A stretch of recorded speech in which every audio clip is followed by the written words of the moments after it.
Good evening. Welcome to our town hall. I'm Katy Dunn, an educational counselor here at Prep Matters, and I am delighted to be with you tonight. We know you have many questions about college and college admissions, and I am so pleased to welcome two truly fantastic panelists to answer them.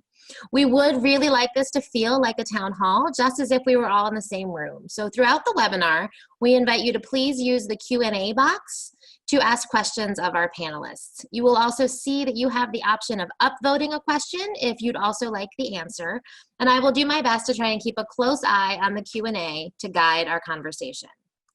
So a few weeks ago, I asked an 8th grade student, what has changed for you during the pandemic? And he looked at me quizzically and said, you mean other than everything? I love working with teenagers because they always call me out when I ask a silly question. The college admissions process is daunting under the best of circumstances, and for high school students right now, the circumstances are far from that. So many things have changed, and yet many things remain the same and are looming. We've invited 2 admissions experts here tonight to help us sort through some of the stress and focus on what we do know, what we can control, and how we can approach the college admissions process with confidence and, most importantly, authenticity. I am especially excited to have these guests here tonight because I was honored to host each of them on previous panels, so I know they have great insights and good energy to share with us. To get us started, I will introduce the panelists and ask them to kick us off by answering this first question. Would you please share one piece of advice for current seniors about how to have the most successful college process with the least amount of stress? I'm going to begin by welcoming Claudia Marroquin, Director of Admissions at Bowdoin College in Brunswick, Maine, where she has been since August of 2010. During that time, Claudia has overseen the expansion of the college's multicultural recruitment efforts through fly-in programs for students underrepresented in higher ed, has increased Bowdoin's partnerships with community-based organizations across the country and abroad, and has served on various working groups at the college to help support students at Bowdoin. Claudia has worked directly with high school students through the College Horizons summer program and Bowdoin's long partnership with Questbridge. She has been a member of IACAC and NatCAC and New England CAC, whatever we call that one, which are all of the nationwide college counseling organizations, where she has also served as an officer. A graduate of Bowdoin, Claudia was born in Guatemala, grew up in Los Angeles, and is a first-generation college student. Welcome, Claudia. Thank you so much, and thanks for having me again. I feel so honored to be able to chat with students this time around. And the question you asked to kick us off is such a good one, and I think it's relevant any year. It's not just in a pandemic year, because I do think there are always so many stressors and anxieties that students and families have as they're navigating this process. And I think the advice that I always give to students is the same, and I hope that it's relevant, continues to be relevant this year. But there's so much in the college process you can't control that I always do tell students, focus on what you can and try to tune out the noise as much as possible. And I know this year it seems like you're getting, mixed messages or information that's just pummeling at you in different angles. And it's hard to interpret all of that and to also take care of yourself, do well in your classes, to still engage in the things that are meaningful to you. But I think the biggest thing to try to, tune out the noise, one of them is social media. At the end of the day, I always tell students, where you're going to college, what you're doing in college is really a personal choice. It's really about, how you're going to be navigating the next 4 years. And then hopefully, again, the choices that you're going to be making for a lifetime. And that should only really be shared with the people that care the most about you and who you care the most about. There's going to be a lot of folks, again, posting things on social media. It's hard not to ignore it. I'm glad that I grew up and went through college before Facebook and whatnot. But at the end of the day, does it matter what all these other people think? No. And try to remember that. Again, you have this amazing news to share with the people who really care about you day in and day out, and not all of these other people who may follow you.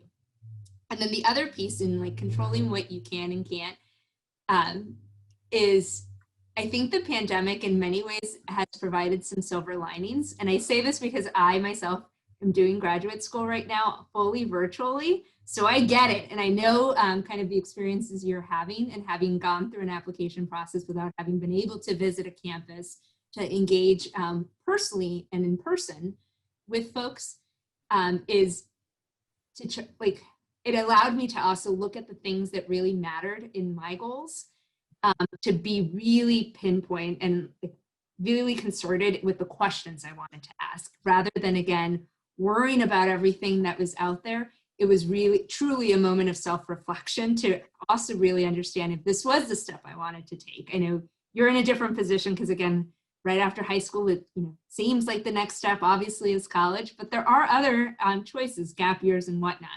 But I think the pandemic, and the silver lining I have found, is that it has created an opportunity for all of us to slow down, to really take a moment to figure out what we truly care about, what truly is important, and to expend our energies in those ways. So slow down, reflect, and tune out the noise.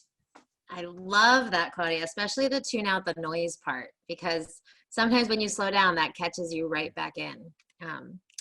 So it's good advice that we should all be taking, I think, in October. Our other, more local panelist is Daniel Zawacki, Assistant Director of Admissions at the George Washington University, right here in Washington, D.C., where he has overseen the Visit and Events team since 2017. There we go.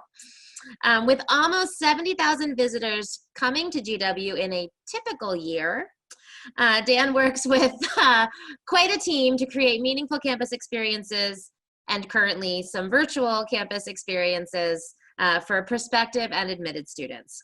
He also manages a recruitment and evaluation territory that covers Texas, Oklahoma, Kansas, and Missouri, is an active member, as Claudia was, of all sorts of professional organizations, regional and nationally affiliated. Prior to GW, Dan worked as a senior admissions counselor at the Catholic University of America and as an admissions counselor at Frostburg State University. He earned his master's degree in higher education administration and policy from Pennsylvania State University and a bachelor's degree in English literature and language from the University of Maryland. Dan, welcome. What's your one piece of advice? Always happy to be here. Thank you for having me, y'all. Thanks to you all for being here, as always. One of the things with the virtual world is you are really under no obligation to be here whatsoever. Like, you could be doing anything else, but you instead are choosing to spend your time and attention with us. So we all deeply appreciate that. Yeah, I'm probably going to hear this a lot. I very much echo Claudia. So much of the college admissions process is out of your hands.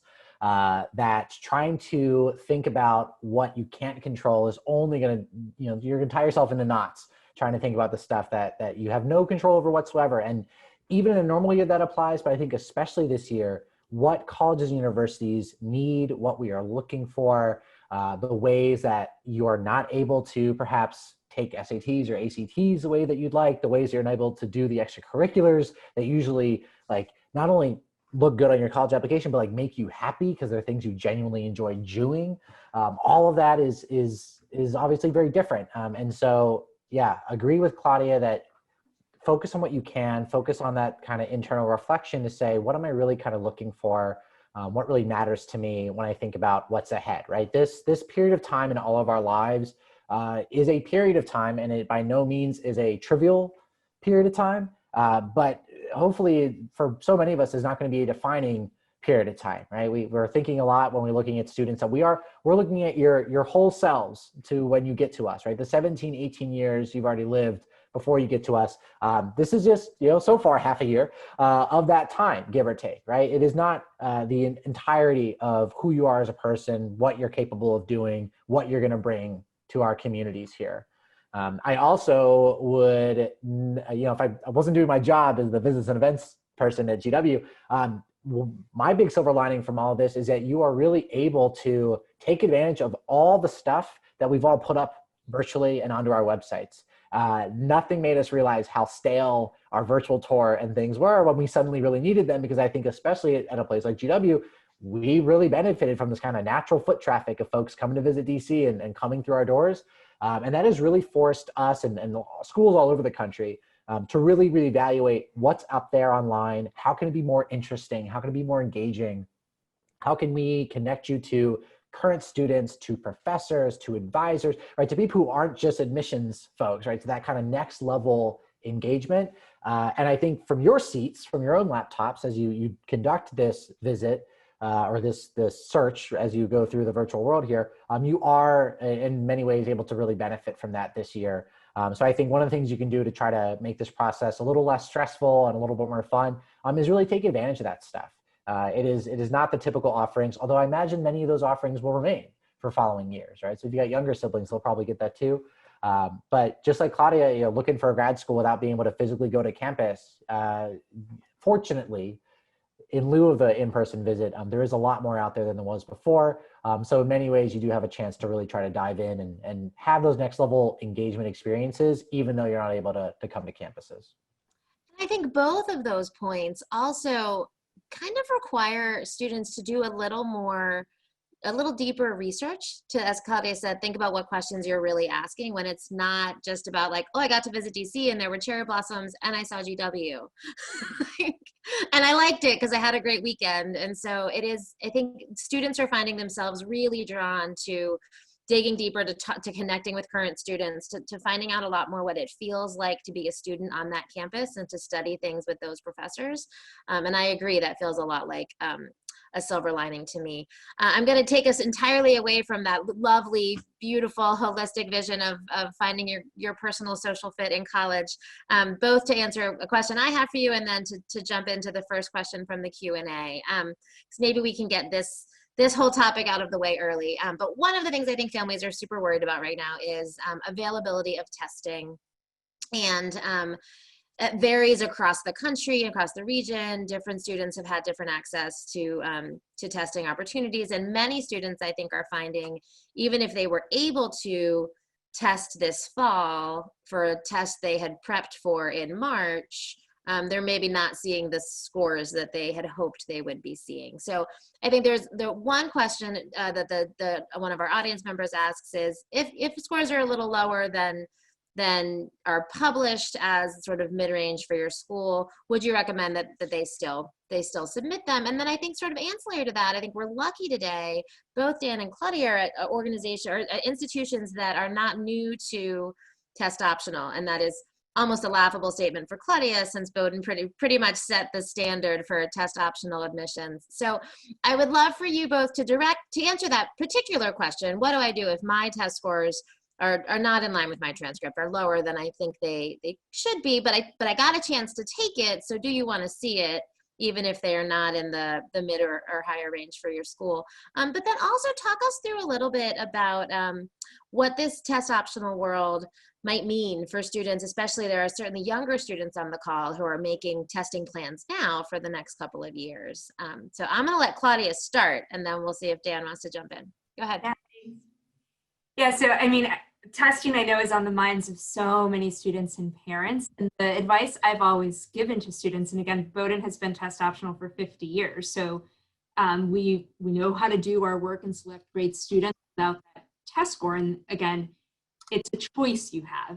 We know that some students have testing that they want to submit and they're proud of, but you should never feel like you need to submit it just because it has been required for other institutions for a number of time. And what I always tell students when looking at the published middle 50%, which a lot of students do kind of use as the benchmark on whether their testing is good enough for what we were looking, the answer you're going to always get from offices is it depends. And it depends on so many different factors, because again, when we're reading an application, we're not making a decision based on a test score. We're looking at all of your experiences within the context of how you've grown up, what you've had access to, how you've taken advantage of opportunities at your school, what you do outside of the classroom, in your community, et cetera, et cetera. And for some students, test scores may not be in that middle 50%, but it may actually say a lot about you as a student and the potential you have. For others, you don't want your test scores to be a part of your application because you don't really feel like they reflect the potential you have. And that, again, will all vary from person to person. And I mentioned, again, the choice that students have. I submitted my test scores when I applied to Bowdoin. I am a graduate of the place. Again, it's been test optional, so I had that choice. I made it. because I was a first-gen student and I took the test once. There were areas of my test scores, and this is, God, how long ago now did I take that exam? Back in 2000. So 20 years ago, the test looked really different. And there were portions when I received my test scores, I was like, I am really proud of this. That one I could have done a little bit better, but I thought it really complemented my application and that I could really discuss different elements of it and that it helped tell the entire story. So that's my advice for students is always, what does your test score say in relation to your entire application? Do you feel like it actually complements or fills in an area of who you are, the experiences you've had? I know that those colleges that are test optional, they have made this commitment to give you choice. So you do not have to submit the test scores. And that, again, I say that so adamantly that you have choice. Just because some students may be submitting test scores does not put you at a disadvantage. So really make the choice that you feel comfortable with. And again, having the counsel of your counselors and the people who are advising you to figure out how they fit in your context without thinking again about the middle 50%, because that always tells us there are students above that and below that. And where you fall in is really going to be in relation to your entire application and not just this one data point. Yeah, hard agree across the board. And I'll even go further to say, I hate to tell a student who has invested time, money, energy, potentially their personal health, by going in and taking an exam, to say like, don't send those scores in, et cetera. But I think, right, if your scores, again, are not necessarily reflective of what you can do or what your transcript certainly is indicating you can do, and if you know that your scores are indeed a touch below what the average is for each of those schools, it's hard pressed to find a reason to submit them other than the fact that you did work hard on them, and maybe that's enough for y'all. We, again, at GW, babies in this, only 5 years test optional. It's really all about what do these scores tell us about the students. They are just one of the many, many different metrics and data points that help us figure out who succeeds at our institutions. And really test scores, this is what I wrote. This is, I got my master's degree, and my thesis was on test optional policies. They are effective to a degree at helping to predict first year GPA, right? But really beyond that, they are no more or less effective than the other 20, if not more, things that we pull out of an application when reviewing students. And so absolutely take colleges and universities at their word, right? They're optional for a reason, as Claudia noted. Like, we made decisions to allow students to have this choice because those scores were simply not a factor that mattered as much as for some schools it does. I don't want to vilify schools that still require scores. I mean, those scores still matter to those schools for a reason, right? Likely because those scores are indicative of who makes it to sophomore year, who graduates on time, and things like that. But yeah, if you're out looking at schools that are optional, certainly ask, because every school will depend a little bit. Some will tell you straight up, if they're below our 50%, why even bother? Right? If their scores are in the range or higher, that's what we like to see because it gives us that degree of confidence. But if they're not, don't worry about it. We're going to find other things that will help us inform our decision here. Other schools will say, we anticipate our middle 50% to slide down a little bit. I think that was part of the context of that question of, because so many students are only able to take the test once instead of multiple times, or if they are taking it, they're under a little extra level of stress than they are not in normal years. Do we anticipate our averages sliding down a little bit? And sure, maybe. But I think, again, if you're given the option to go test optional or not, by all means, look at those ranges, talk to the schools, ask them individually and see what they say, and kind of help guide your decision-making there. But I do want to also really reemphasize that just because other people might be submitting their test scores, it doesn't disadvantage yours. I mean, again, take us at our words. When we say we're optional, we really mean it. At colleges, a lot of schools are going even test blind this year in a different way. They're not going to take them from anyone, right? Because they really want to help drive home that narrative that there are other parts of the application that are more valuable. That's my dog. She fully agrees. She feels very strongly about standardized testing. I don't think I have asked that question of a number of admissions professionals, as you can imagine, in the past 6 months. I don't think I've ever had the combination of a researcher on test optional policies and a graduate of a test optional admissions in your own process. So like, well done, guys. Thank you. And I think part of what we were able to hear in those answers is, like everything in this process, you really are looking for ways to be true to yourself and as authentic as you can be in your whole application file. And it's not about just trying to kind of trick the system in some way based on something that has been published. We have a question in here that is not specifically relevant to the two schools that we're talking about today, since neither of you has an early action deadline. But my guess is the question kind of implies to both. We are certainly in application season, and this is the time of year where every student who had a really wonderful plan with their high school counselor for the last couple months and everything was great, suddenly panic and think, I need to apply to 27 different schools and change my major and do an ED. So there is that moment right now. And one of the things that comes up a lot is the sort of sense from families based on predominantly on admission statistics that you have a better chance of being accepted at many schools if you apply early action or early decision. And there's, I think, probably some truth and some not truth in that statement I just made. And I did it that way quite deliberately. Dan, do you want to start us off with kind of walking us through some of the ways that impacts the process? Yeah, absolutely. And I think I'll talk kind of briefly about early action, but I think we'll probably spend the meat of this talking about early decision versus regular. I think most universities, maybe not all, but a good chunk of universities that have early action deadlines will tell you that applying early will behoove your application. I think of my own alma mater, the University of Maryland, which is very much an early action school. I think they take 80% of their class or something from the EA deadline. So it is much, much harder for the regular pool just because the spots have been filled. So absolutely check with each school you're looking at and ask them straight up, will applying early benefit my application, or is it the same when it comes to your particular school? So then there's the crux between the early decision, that binding commitment and agreement that you make to enroll at the university should they admit you. If you apply to any college or university early decision, it's interesting to use the phrase like improve your chances or something like that. It does provide an advantage in the admission process. It's not a salvation, right? You're still looking for the same type of competitive and successful applicant, right? We're not trying to set students up for failure just because they really, really want to come.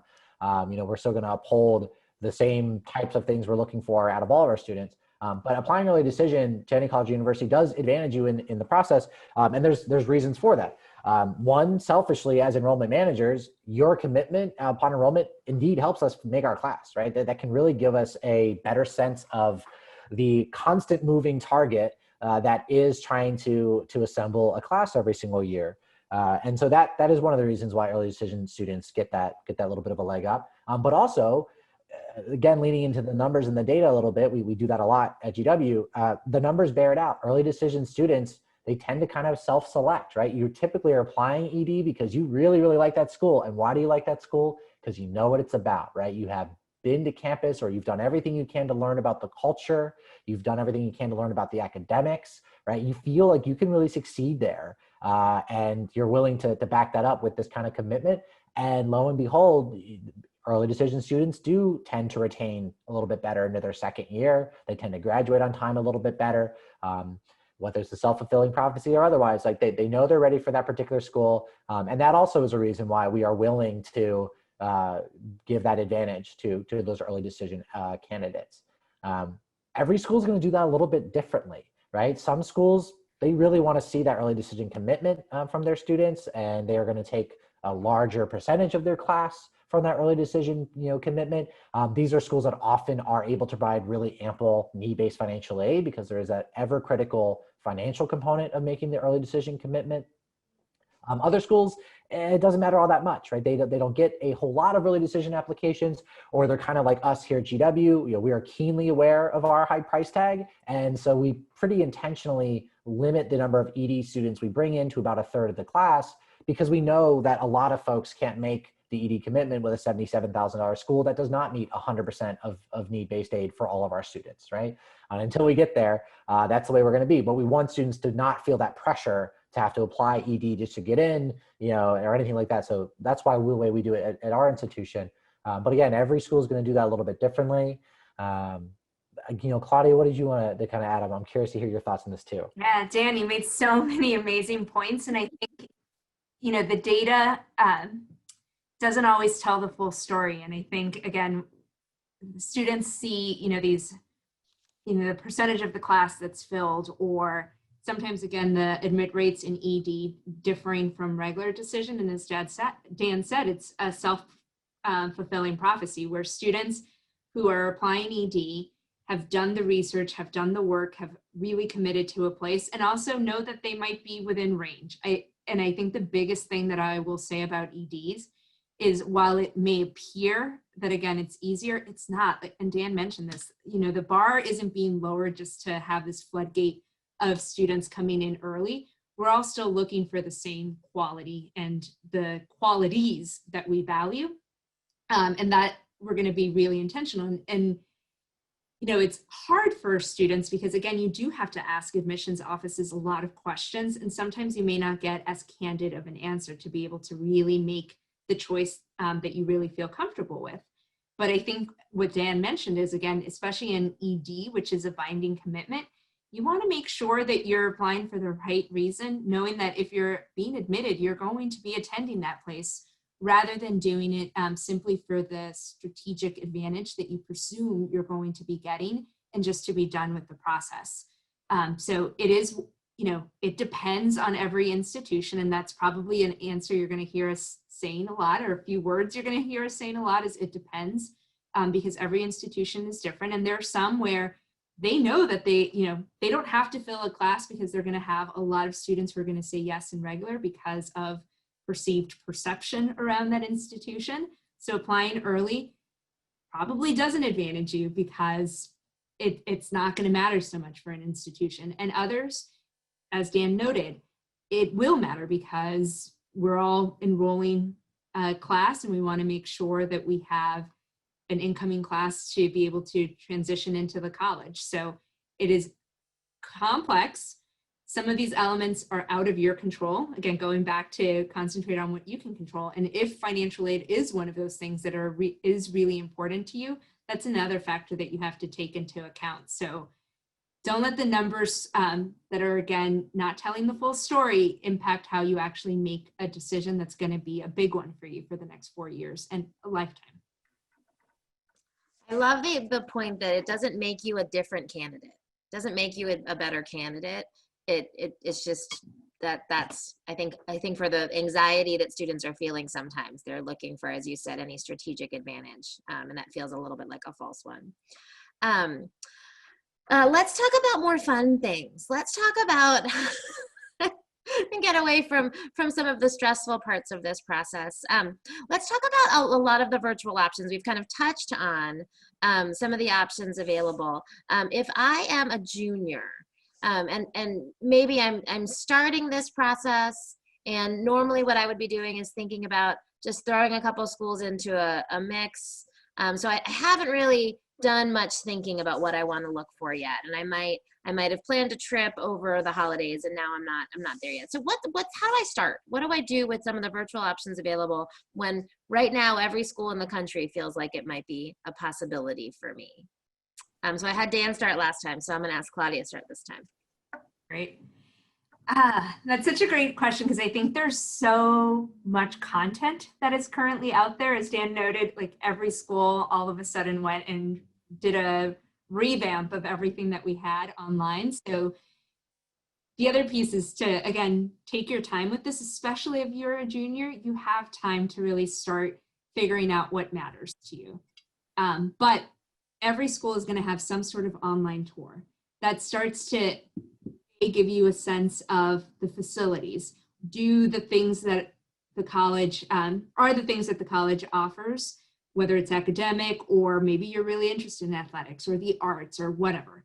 Do those things come up on the tour? I think that is going to be an important way of you starting to reflect on the things that matter to you, but also figuring out, okay, are the supports that the place is talking about ones that I know I may need or that I'm really interested in?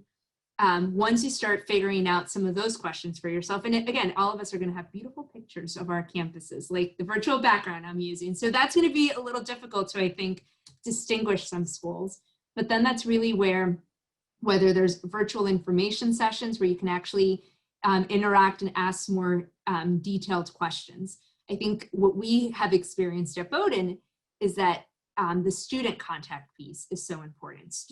Current prospective students, whether they're juniors or seniors, want to hear from current students on how their, what campus life has been for them before COVID, and also how the college has adapted to the challenges of COVID. Because the reality, unfortunately, is, even if there's a vaccine in the early part of next year, the lingering effects of COVID are probably going to be present on most college campuses for another year or two. It's not going to be like a magic light switch that gets turned on and we all go back to how things were, 8 months ago. So I think those conversations to have with current students are really important to try to get to candor and to also figure out, and I've always told students this too, is as many people that you can have interactions with who actually represent the institution. So whether it's a faculty member or a student, an alum, sure, the admissions office, you're trying to figure out if these communities or these people, you can see yourself, finding a community and being like, oh yeah, like I could really see myself in class with a couple of these students, and also recognizing that you're not just looking for a reflection of yourself, but where can I also be challenged to grow? And that you're only going to really start having as you have identified some of the things that matter to you, and then start engaging in some more personal kind of conversations. But there are a lot of videos that you can watch on your own time. With Zoom, you can always like fast forward and also speed up the audio. So again, you're taking it at your own pace and trying to listen for the things that you're like, okay, this place, I didn't think about this when I was really searching for colleges, but now that I've heard it once or twice, I think it actually matters to me. And that's where you're going to start picking up on things that you want to then ask more questions about. But take it slow, tons of opportunities. And it's all about trying to get as personal as you can in a virtual format. Yeah, I think about what would you have seen in a normal time, right? What were you hoping to get out of these junior trips to the schools? Because chances are you're going to be able to do that as best as we can recreate virtually. I think as always, the virtual tour is a starting point, especially if they've got a video, especially if it's actually led and narrated by those current student guides. And then just with everything else, right? There are more ways than ever, as we've talked about, for you to move beyond the admissions folks and really start to talk about the student clubs, the activities, how are they happening right now, right? To Claudia's point, what is the institution doing for its current students that are living in a virtual or a hybrid world or whatever the school is doing this fall and this spring? That tells you a lot about the school too, right? And the students will tell you straight up, like, the decisions that the school made, they felt pretty good, right? Or we felt involved in that. It feels like they were making good choices for us. Or they'll tell you, we were pretty kind of frustrated with the decision-making process and maybe how long it took. And really what's getting me through are my friends here, or it's my organization here. And that's what I'm really leaning into this fall as I look for support from my friends and really your new family.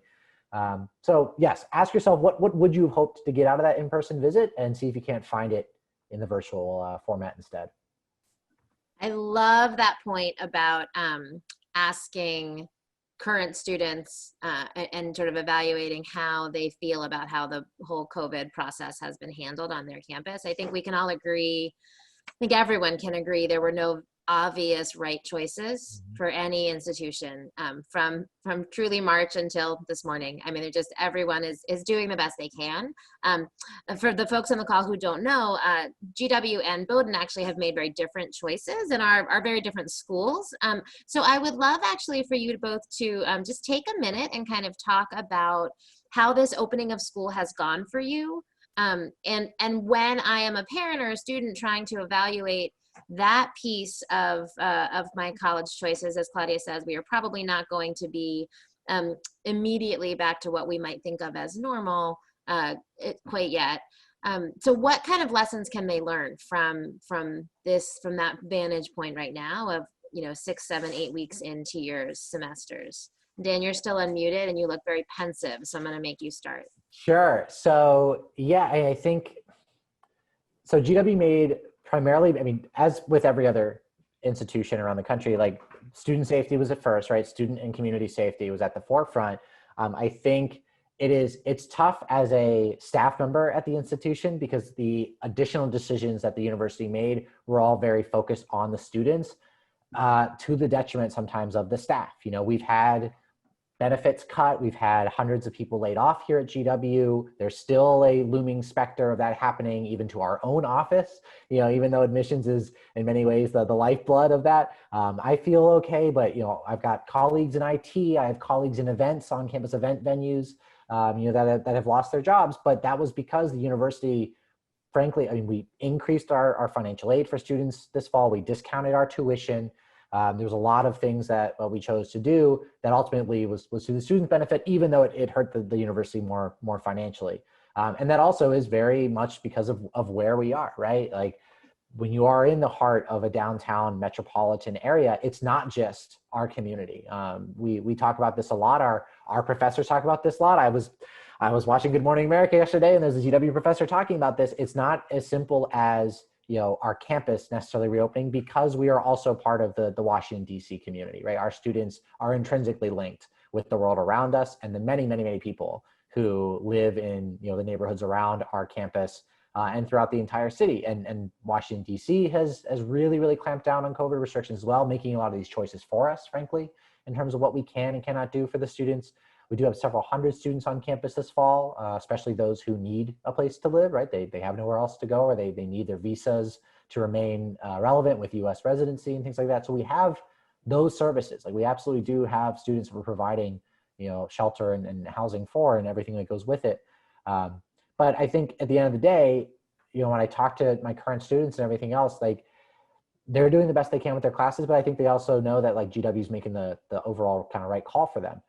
That is also different from the other institutions all over the country, maybe perhaps in small town Maine, right, that have the opportunity to, because they have a smaller student body, because they have a little bit more control over their environment, they're able to create, for the lack of a better term, more effective bubble, that there are schools that are able to reopen in hybrid ways or even full on-campus ways, and also likewise are doing so in a way that's working for them and their communities. I think about all the virtual visits I've been doing to schools, this fall. Every single high school is doing things a little bit differently, right? Some are fully remote, others are hybrid. Some are allowing students the choice, right? Would you like to stay at home or would you like to come in?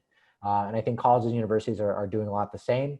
And so I think as a student, factoring this into your college search, it does go off of what we were talking a little bit about earlier, which is, ask the current students, how did it go, right? What did it feel like? See if there's anything in the news about it. See if there's anything even within the university's websites that gave you an indication of how they came to these decisions that they made. How inclusive of the student voice were these decisions made, of the faculty voice, of the community at large and all that. I think you will find overwhelmingly you've got schools that are making choices with all that in mind, right? With the conjunction of the community around them and their student safety at the forefront there. So speaking of Maine. Yeah.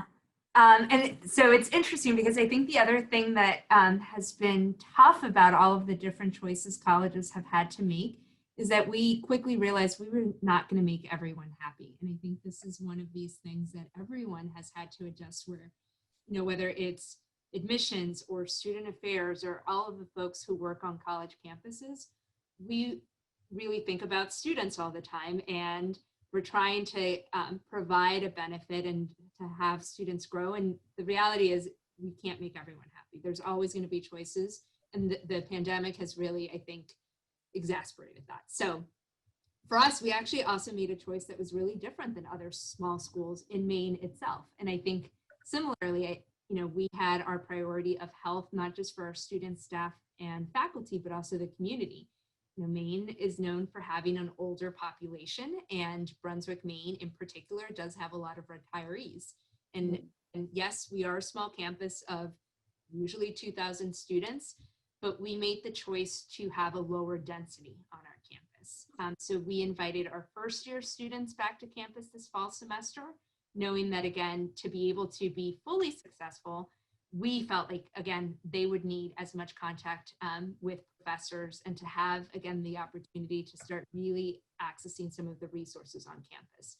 So we have our first years, not all of them, some again made the choice to stay at home or weren't able to get to campus because of visa restrictions.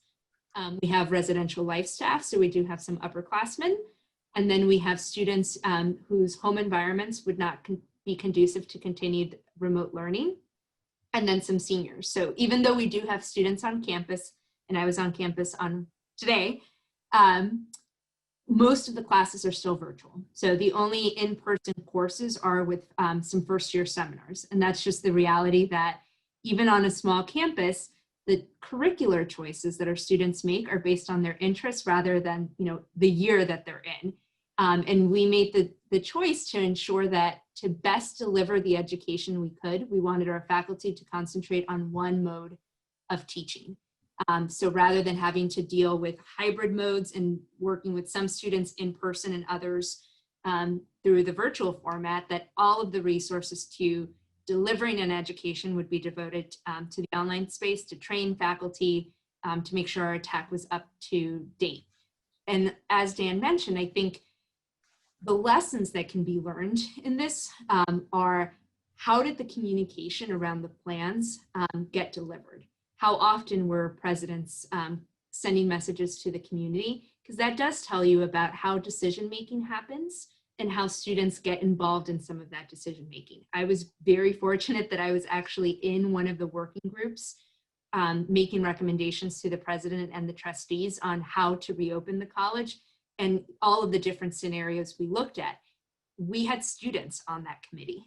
We had students on the committees that were looking at the finances of the college and where to make cuts and where to make additions to financial aid. As Dan mentioned, you know, every college has had to tighten its purse strings to make sure that, you know, we are weathering this storm that so many families are also experiencing. We've been fortunate at Bowdoin that we have not laid off anyone. There has been a hiring freeze. There were some cuts to benefits, but that was, again, kind of a commitment that our entire community was in agreement with to ensure that jobs wouldn't get cut. And that is a privilege we have because of our endowment. And I know that that is not shared across campuses, but how students get involved, how the working groups work to get through this really difficult problem, and then how communication happens, I think is very telling about what the experience would be like for students on campus and in the years to come. I think both of those answers, like all of your answers, have really reminded me, and I hope reminded families, that colleges will answer that question. Like, watch Good Morning America, or watch the Today Show, or ask some folks like, hey, how did this feel? Because I think it is an important question. You know, we always kind of see who we are in moments of crisis. And I think a lot of colleges have really wonderful stories to share of those kinds of decision-making and communication processes. I know we're getting close to the end of our time, and I do want to honor that because it is a busy, busy time of year. We have a couple more questions that I think some of which are going to be pretty quick answers for you. So I'm going to throw a couple out there. If a student takes APs and gets A's in the classes, but does not get a 4 or 5 on the exam, and therefore I think implication is therefore maybe doesn't send the exam score, or maybe does and you see a lower score, how will that affect the college's perception of the student? Yeah, that's going to depend on whether or not the college wants the AP scores, or we'll even see them. At GW, we do not see AP exam scores unless students self-report them on the Common App. And even then, we don't evaluate them. And so we just kind of keep moving along. So the A in the class is what we will see. But that's not the case at every place. Some schools will require or seriously consider the exam scores as part of their application as well. And they are part, you know, if students send them in, we evaluate them and they become part of the record. But I think, again, it's when the student sends them in, you have that choice, again, in how you're presenting yourself. And the truth of the matter is there are going to be a number of reasons why a test score might not be there. So again, we're not questioning. We're reading the information that we have. And admittedly, I know how expensive the AP exams are. Not every student can take the exams. That is just reality. I think what I would also suggest that students do is you can always look up information on colleges' websites or ask the admissions officer to point you in that direction to figure out, okay, you know, would I even get credit for the AP course or the AP exam that I just took? And that's, I think, part of your like experience in researching and figuring out how you're going to present your application is, does it even really matter? There's some schools where they actually don't award any credits for APs. There's some that have really limited credits that they may offer. So it, again, really depends on an institution. But as Dan mentioned, the work you're doing in and out of the classroom, it's always going to be the most important, because that's what you're actually going to be doing in our classrooms rather than a singular test. And we know that, again, there's disparities from school to school and the resources that they may have in order to prepare you for that. And again, we want to make sure students are learning and not just learning to take a test. So nicely said. Another question from our audience: did your institutions have higher levels of deferrals this year? And I would add to that a question of international students unable to maybe return because of the pandemic, and how might that anticipate the size of the class, the number of students you admit, the sort of admissions prospects for fall of 2021? Anyone? Dan? Yeah. So again, your mileage may vary, right? It depends on the school you're looking at. I think quite a few schools did see a uptick in deferrals. I think that's to be expected. Some seem to have seen quite a large uptick in deferrals. So this question may be more germane to those. But I think relating to what we were talking about with how the pandemic has really affected the finances of schools all across the country in ways big and small. As a colleague of mine put it not terribly long ago on a panel like this, we are in a growth mindset at the moment.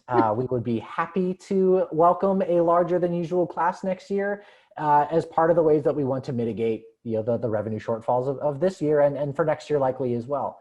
And so GW is certainly in that situation, right? Like we are delighted that we have several hundred students already ready to go for next fall. And that is indeed a bit more than we typically see. But that is not going to prevent us from trying to seek to enroll, essentially as large a class as we can accommodate and still make sure that they're having obviously the successful first year experience that we know we can have. We're also a place that can really tolerate a pretty large swing. We have lots of housing available to us for our first year students. We have lots of advisors and such like that. So whether our incoming class is 2,600 or 2,200 or even closer to 3,000, we're able to manage that. But every school is going to be a little different on this one. I love that growth mindset, because I do think it's so true in this year. And I think the other thing that students need to keep in mind around deferrals is there's still a lot of uncertainty. All of those kids who deferred may actually not show up.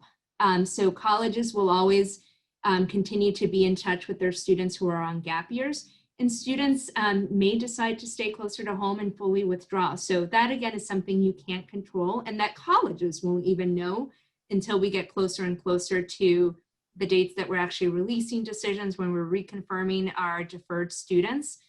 So again, I really don't think that will affect many students, because every college, again, is recognizing that we also can't negatively impact the next year's class, that you had no choice in this matter. And it's fair to be able to not admit great students simply because we're trying to manage enrollments. Right. Bowdoin was actually pretty lucky that we didn't have as many deferrals.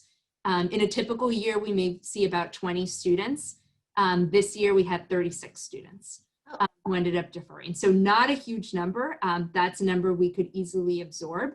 But in the whole growth mindset, we are going to probably be slightly bigger than normal because, we're trying to make up for different enrollment challenges. We're trying to not negatively affect students. And we know that, again, especially for international students, the question of visas continues to be there. And I think most colleges out there will likely be a little bit more generous in how many admission offers they are making, because there's still so much volatility in the choices that students may be making. Again, we're not through with the pandemic, so we have no idea, again, how students are going to make their decisions, how far they're willing to go from home. So I think there's still a lot to be determined, but I think most colleges have several plans in place and agreed to all of the deferrals because they knew that they could absorb that with the next incoming class. And again, there's the uncertainty that not all of the deferrals will actually show up. Yes, I have asked that question of a lot of admissions panelists as well, and I agree. Actually, Dan, maybe the growth mindset is my favorite version of this answer. But I think most folks agree that having too many students enroll would be a problem we'd be willing to face. It's a problem we'd be happy to have. Yeah, it's better than the opposite. I'll tell you that. Exactly. Dan, while you're unmuted, did you take the picture behind you? No, no. This is from IKEA direct, from that most local of all, DC institutions. But I will say this picture has been around for a very long time in my friend group. So I mentioned earlier I went to the University of Maryland for my undergrad, and DC area schools. So we had a lot of DC love, and some friends of mine who actually met while studying abroad. This was in their apartment way back when. And they moved around DC a couple times, and they were really tired of lugging this thing because it is, it's like 4x3. It's a fairly hefty painting.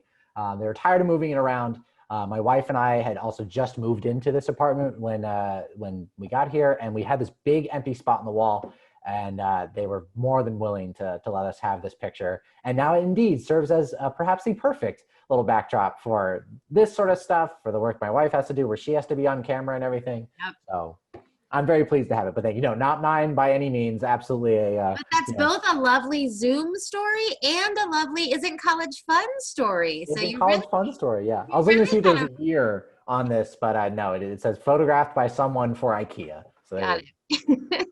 It's so honest too. I love that you admitted that it's an IKEA photo. Well, thank you both very, very much. Thank you to all of our audience for such good questions. Thank you both for your really, truly candid answers. I'm very grateful. I want to let everyone know you can reach out to us at edplanning@prepmatters.com if you have any questions or suggestions or comments or want to send any messages to Dan or Claudia. I'm confident their email addresses are also highly available on their websites. And as we heard over and over again tonight, they would love for you to reach out to share with them as well. Our next town hall takes place 2 weeks from now on Wednesday, October, I believe it's the 28th at 7 p.m., where Educational Planning Director Jeff Knox and Counselor Maureen Delaney will dig into how to make the most of your probably virtual but still super interesting college interview process. So I hope everyone is having a safe and healthy fall. Thank you very much for your time. Have a wonderful evening.